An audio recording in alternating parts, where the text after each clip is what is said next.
कर्मचारियों की पुरानी पेंशन बहाली के लिए एक बार फिर अटेवा पुरानी पेंशन बचाओ मंच ने हुकार भरी है। इस बार मंच के बैनर तले ऐतिहासिक एनपीएस निजीकरण भारत छोड़ो यात्रा निकाली जा रही है। 1 जून से बिहार के चंपारण से शुरू हुई यात्रा विभिन्न जनपदों से होते हुए 8 जून को सीतापुर पहुंचेगी। यह यात्रा मंच के राष्ट्रीय अध्यक्ष विजय कुमार बंधु के नेतृत्व में निकल रही है। जनपद की पूर्वी सीमा से लेकर पश्चिमी सीमा तक जगह जगह शिक्षकों कर्मचारियों द्वारा स्वागत किया जाएगा। शुक्रवार को सीतापुर और हरदोई के पदाधिकारियों ने बैठक कर यात्रा के स्वागत और उसे सफल बनाने पर विचार विमर्श किया। माना जा रहा है कि शिक्षक कर्मचारियों के संगठनों के इतिहास में शायद यह पहली बार ऐसा होगा जब कोई नेता उनके हितों के लिए मुखर होकर इतने बड़े स्तर पर यात्रा निकाल रहा है। यात्रा में विजय कुमार बंधु के अलावा नीरज पति त्रिपाठी, विक्रमादित्य मौर्य, डॉक्टर राजेश यादव, चंद्रहास, सुधीर कश्यप, मोहम्मद दानिश, कुलदीप सैनी आदि शामिल हैं। प्रथम चरण में निकली इस यात्रा को 26 जून को मुंबई के महाराष्ट्र में समापन होगा। राष्ट्रीय स्तर की इस यात्रा में द्वितीय चरण की शुरुआत अगस्त माह में होगी। इस यात्रा से कर्मचारी अपनी मांगों को मनवाने में कितना सफल हो पाते हैं तो यह तो वक्त बताएगा। फिलहाल सीतापुर के अटेवा जिला संयोजक अवनीश कुमार क्या कहते हैं, आइए पहले उन्हें सुन लेते हैं। पेंशन को लेकर के हमें यही कहना है कि सरकार को सब पेंशन देनी चाहिए, क्योंकि पेंशन हमारा संवैधानिक अधिकार है। क्योंकि जब हमारा देश गरीब था तभी हमको पेंशन मिल रही है। अब आज की हमारी अर्थव्यवस्था बढ़ रही है, हमारा देश अमीर हो रहा है, लेकिन फिर भी हमारी पेंशन बंद कर दी गई है। और आने वाले समय में केवल हम लोगों के पास वेतन ही बचा है, बाकी सारे भत्ते भी हमारी सरकार बंद कर रही है। तो इसी को लेकर के हम लोग लगातार आंदोलनरत हैं और पूरे भारत में 1 जून से एनपीएस निजीकरण भारत छोड़ो रथ यात्रा माननीय विजय कुमार बंधु जी के द्वारा चंपारण बिहार से शुरू की गई है, जो 8 जून को सीतापुर पहुंचेगी। तो उसी के स्वागत कार्यक्रम के लिए हम लोगों ने यहाँ बैठक की है, क्योंकि हमारा मानना है कि जो पेंशन है ये हमारे बुढ़ापे का सहारा है। जो नई पेंशन स्कीम है ये न तो कर्मचारी के हित में है, ना ही देश के हित में है। अगर इस पेंशन से किसी को फ़ायदा है एनपीएस से, वो केवल कॉरपोरेट सेक्टर के लोगों का है। ये देश के हित में भी नहीं, कर्मचारियों के हित में भी नहीं है। इसलिए सरकार को कर्मचारियों को पुरानी पेंशन देनी चाहिए। पुरानी पेंशन से कर्मचारियों को तो फ़ायदा है ही, लेकिन इसका पैसा देश में लगता है, देश का फ़ायदा है। और सारे कर्मचारी जो हैं केवल और केवल अपने मुद्दे की बात कर रहे हैं, और उनका मुद्दा क्या है? पुरानी पेंशन है। इसलिए हम अपने मुद्दे के साथ में हैं और केवल मेरी एक मांग है कि कर्मचारियों को पुरानी पेंशन दी जाए और देश में जो निजीकरण धीरे धीरे एक एक करके विभागों किया जा रहा है उसको बंद किया जाए।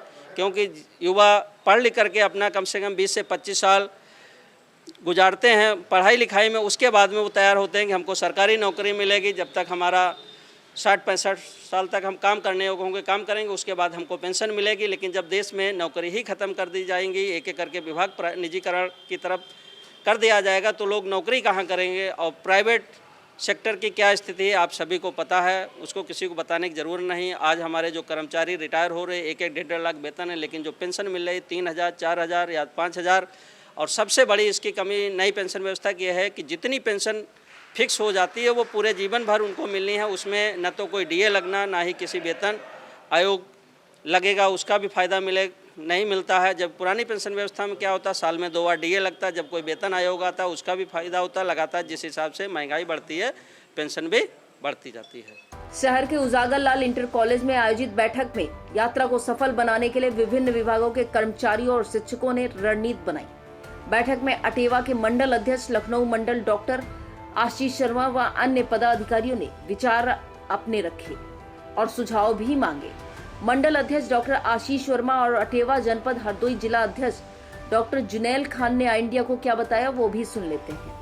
आज की जो बैठक है अटेवा पेंशन बचाओ मंच सीतापुर के माध्यम से आज आयोजित की जा रही है, और इस बैठक का मुख्य जो एजेंडा है वो पेंशन रथ यात्रा को लेकर है। एनपीएस निजीकरण भारत छोड़ो यात्रा जो 1 जून से चंपारण बिहार से शुरू हुई है और 8 जून को सीतापुर से होकर आगे की तरफ जाएगी, उस संबंध के जितनी भी तैयारियां हो रही हैं उसके लिए आज हम लोग यहाँ एकत्रित हुए हैं। और इस रथ यात्रा में हर पेंशन विहीन अपनी भूमिका निभाए, इसके लिए आज हम लोग यहाँ पर चर्चा कर रहे हैं। ये रथ यात्रा अटेवा पेंशन बचाओ मंच की एक ऐतिहासिक रथ यात्रा है, और इस रथ यात्रा का मुख्य उद्देश्य एनपीएस और निजीकरण को भारत से भगाना है। और आज के युवाओं को हम ये संदेश देना चाहते हैं इस रथ यात्रा के माध्यम से कि आगे आने वाले समय में वो भी इन सेवाओं में आएंगे कोई शिक्षक बनेगा, कोई कर्मचारी बनेगा और उसको पेंशन का कोई लाभ नहीं मिलेगा। और बुढ़ापे में बिना पेंशन के बुढ़ापा संभव नहीं है। इसलिए हम उनको, युवाओं को भी आमंत्रित करते हैं कि आइए और इस ऐतिहासिक रथ यात्रा का हिस्सा बनिए, जिससे आपका भविष्य भी सुरक्षित हो सके। देखिए, जो बिजनेस करना चाहता है उसके लिए भी अच्छा है कि वो अपना बिजनेस के माध्यम से अपनी जीविका चलाना चाहता है, लेकिन मैं बात उनकी कर रहा हूँ जो दिन रात तैयारी कर रहे हैं। इलाहाबाद में, लखनऊ में, दिल्ली में बहुत सारे कंपटीशंस की तैयारी करते हैं और बड़ी मुश्किल से सरकारी सेवाएं प्राप्त करते हैं। और सरकारी सेवा में आने का मुख्य जो एक आकर्षण है वो तो पेंशन ही है, क्योंकि पेंशन ही जो है वो ज़िंदगी के साथ भी है और ज़िंदगी के बाद भी है। इसलिए ये पेंशन अति आवश्यक है और हम सबको पेंशन का लाभ मिलना चाहिए, क्योंकि इसीलिए हम लोग इतनी जीतोड़ मेहनत करके इन सरकारी सेवाओं का हिस्सा बनते हैं। मीटिंग में जो है, मैं अटेवा हरदोई के जिला संयोजक हूँ और जो पुरानी पेंशन बहाली रथ यात्रा यहाँ से गुजर रही है, इसमें 8 तारीख को अटेवा हरदोई जो है वो जनपद सीतापुर में सिधौली से प्रतिभाग करेगा तथा रथ यात्रा के साथ जाएगा। और इसका मुख्य उद्देश्य यही है कि जो निजीकरण और पुरानी पेंशन की बहाली, इन दो उद्देश्यों को लेकर, मुद्दों को लेकर जो है हमारे जो राष्ट्रीय अध्यक्ष हैं वो 1 जून से यात्रा निकाल रहे हैं बिहार के चंपारण से। और वो यात्रा जो है बिहार से बलिया होते हुए 8 जून को सीतापुर पहुंचेगी और यहाँ से आगे जो है शाहजहाँपुर, बरेली, मुरादाबाद होते हुए उत्तराखंड तक जाएगी।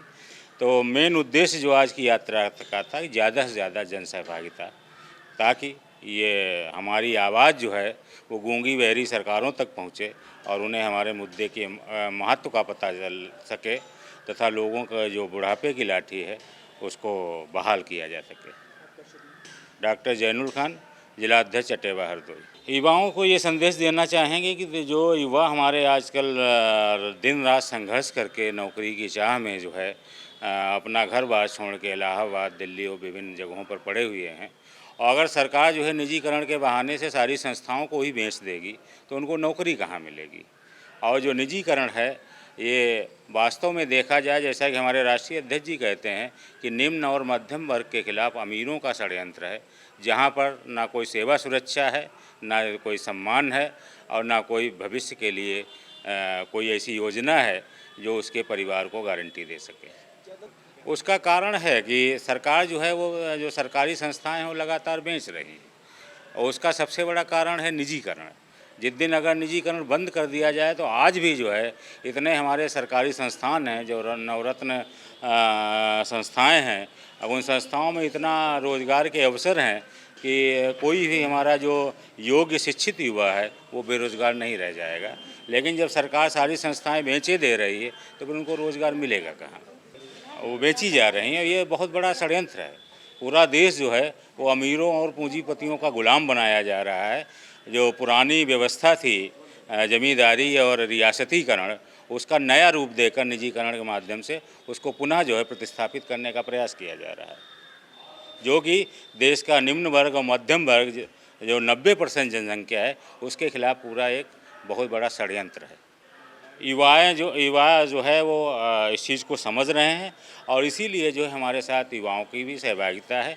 अब तो जो कॉलेजेस में पढ़ने वाले जो स्टूडेंट्स हैं वो भी कभी अगर विधायक सांसदों से उनका कभी आमना सामना होता है तो उनसे भी ये सवाल करने लगे हैं कि आप ये जब सारी संस्थाएं बेचे दे रहे हो, आपको जो है 4-4 पेंशन चाहिए और हम लोग पढ़ लिख के जब नौकरी करेंगे तो हमको ना सरकारी नौकरी होगी, अगर बाई चांस सरकारी नौकरी मिल भी गई तो हमारे लिए पेंशन की व्यवस्था नहीं है। आखिर ये दोहरा जो रवैया है उसके लिए आप क्या करेंगे, ये हमारे युवा आजकल सवाल करने लगे हैं सांसदों विधायकों से भी। और मुझे उम्मीद है कि राष्ट्र हित में, देश हित में, देश की जो आबादी है निम्न और मध्यम वर्ग के हित में, इसमें हम उम्मीद करेंगे कि सरकार जो है इस पर ध्यान दे और ये जो इस तरह का जो निजीकरण जो देश को जो पूंजीपतियों के हाथ में बेचा जा रहा है उसको रोके। बैठक में अटेवा के मंडल अध्यक्ष, कैडर प्रमुख अजय कुमार वशिष्ठ, डॉक्टर ओम प्रकाश कन्नौजिया, यश राठौर, सत्यप्रकाश, विकास सैनी, अंकुर गुप्ता, मनोज वर्मा, दिल हुसैन, अंजनी शुक्ला, राजकमल कन्नौजिया, पंचायती राज विभाग से बबलू, चंद्र प्रकाश, महिला संरक्षक शशिलता वर्मा सहित कई विभागों के कर्मचारी मौजूद रहे। सभी ने कार्यक्रम को सफल बनाने के लिए हर प्रकार से सहयोग व प्रतिभाग करने का संकल्प लिया।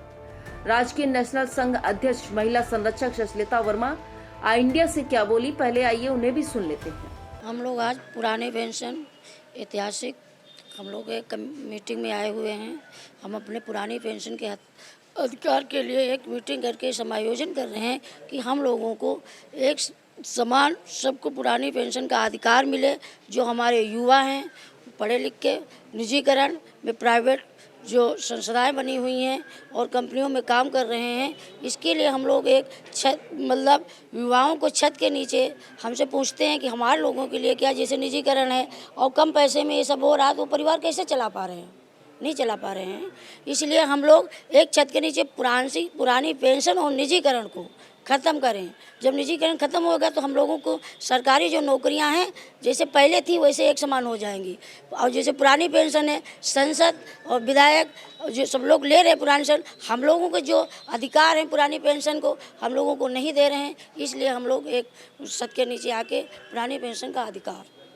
अटेवा पेंशन बचाओ मंच के पदाधिकारियों का कहना है कि जिस तरह 1917 में अंग्रेजों की अनैतिक कृषि कानून से बापू ने चंपारण में सत्याग्रह करके नील की खेती करने वाले किसानों के पक्ष में काले कानून को वापस कराया था, उसी तरह अब केंद्र सरकार द्वारा कर्मचारियों की पुरानी पेंशन को बंद करने के निर्णय को बदलवाने के लिए अटेवा के अध्यक्ष विजय कुमार बंधु बिहार के चंपारण से रथ यात्रा निकाली है। उनका कहना है कि जिस तरह बापू ने अंग्रेजों को झुककर उस कानून को हटवाकर किसानों को राहत दिलाई थी, उसी तरह केंद्र सरकार को आंदोलन से झुकाकर अपनी पुरानी पेंशन को बहाल करने के लिए मजबूर किया जाएगा। इसी तरह चंपारण से रथ यात्रा की शुरुआत की गई है।